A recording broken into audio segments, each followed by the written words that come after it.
নমস্কার বন্ধুরা, রান্নাবাটি সাথ জামাটি পরিবারে সবাইকে স্বাগত জানাচ্ছি। আজকে তরকার ডালের রেসিপি শেয়ার করতে চলেছি। আমি যেভাবে তরকার ডাল করে থাকি সেই রেসিপি আজকে আপনাদের সাথে শেয়ার করে নেব।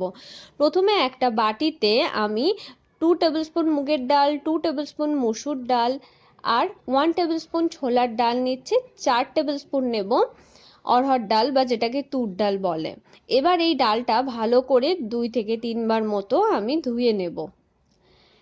এবার 1 গ্লাস জল দিয়ে এটা আধ ঘন্টা ভিজিয়ে রাখবো। আধ ঘন্টার বেশি চাইলেও আপনি কিন্তু ভেজাতে পারেন। আধ ঘন্টা হয়ে যাওয়ার পর দেখুন ডালগুলো ফুলে উঠেছে। এবার এটা প্রেসার কুকারে দিয়ে দেবো। এরপরও আরও 1.5 গ্লাস মতো জল এতে অ্যাড করে দিচ্ছি।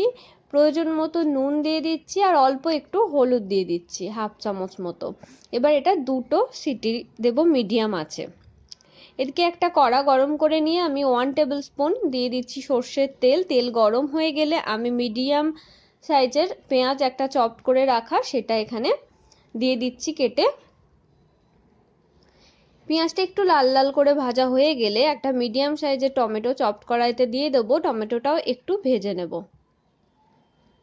এরপর আমি এতে দেব 1 চামচ মতো আদা রসুন বাটা। ভালোভাবে ভাজা ভাজা হয়ে গেলে এতে আমি একে একে মশলা অ্যাড করব। নুন দেব প্রথমে, ডালেতে যেহেতু নুন দিয়েছি শুধুমাত্র কিন্তু মশলার মতো নুন দেব। অল্প একটু হলুদ দিলাম, 1 চামচ জিরে গুঁড়ো দিচ্ছি আর কাশ্মীরি লাল লঙ্কার গুঁড়ো দিচ্ছি হাফ চামচ। পছন্দ মতো বাড়িয়ে কমিয়ে নিতে পারেন পরিমাণটা। ভালোভাবে কষিয়ে নেব। মশলাটা যাতে পুড়ে না যায় সেই জন্য আমি বাইরে থেকে অল্প একটু জল দিচ্ছি।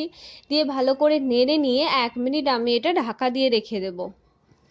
এতে তেলটা মশলার ওপরে চলে আসবে আর টমেটোটাও সেদ্ধ হয়ে যাবে। দেখুন তেলটাও বেরিয়ে এসেছে মশলা থেকে, ভালোভাবে কষানোও হয়ে গেছে।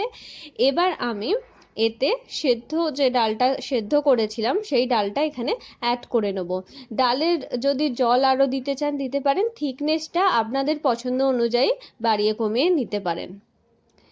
এবার আমি এতে ডালটা যখন ফুটে উঠবে হাফ চামচ গরম মশলার গুঁড়ো আর ধনেপাতা কুচোনো দিয়ে ভালোভাবে নাড়িয়ে নেব।